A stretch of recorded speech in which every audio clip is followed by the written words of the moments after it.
গতকাল মানে 15th August দেখে আসলাম ধূমকেতু। কেমন লাগলো ধূমকেতু সেটাই ছোট্ট করে তোমাদের সাথে শেয়ার করব। অনেক এক্সপেকটেশন নিয়ে গেছিলাম ধূমকেতু দেখতে, বাট ভীষণ ভাবে আশাহত হলাম।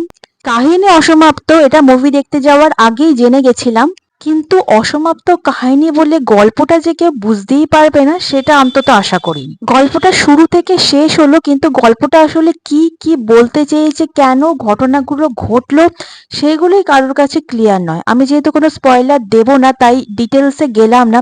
যারা মুভিটা দেখেছো তারা বুঝতে পারবে আমি কথাগুলো কেন বলছি। মুভিটায় ভালো লাগার মধ্যে ছিল দেবের অভিনয়। 10 বছর আগে দেব যে এত ভালো কাজ করেছে সেটা সত্যি দেখার মতো। এছাড়াও রুদ্রনীল ঘোষ, বাকি যারা আর্টিস্ট আছে প্রত্যেকের কাজই ভীষণ ভালো লেগেছে। আর দেব শুভশ্রীকে স্ক্রিনে যতটুকু সময় দেখিয়েছে খুবই মিষ্টি লাগছিল ওদের পার্টগুলো দেখতে, কিন্তু দেব শুভশ্রীকে দেখার জন্য কেউ প্লিজ ধূমকেতু দেখতে যেও না। এই গল্পটাতে তোমরা মেন দেব আর রুদ্রনীল ঘোষেরই কেমিস্ট্রি, ওদের বন্ডিং, এইগুলোই তোমরা দেখতে পারবে। সত্যি বলতে মুভির শেষটা এরকম না হলেও পারতো। ধূমকেতু 2 আসলে হয়তো এই প্রশ্নের উত্তরগুলো পাওয়া যাবে।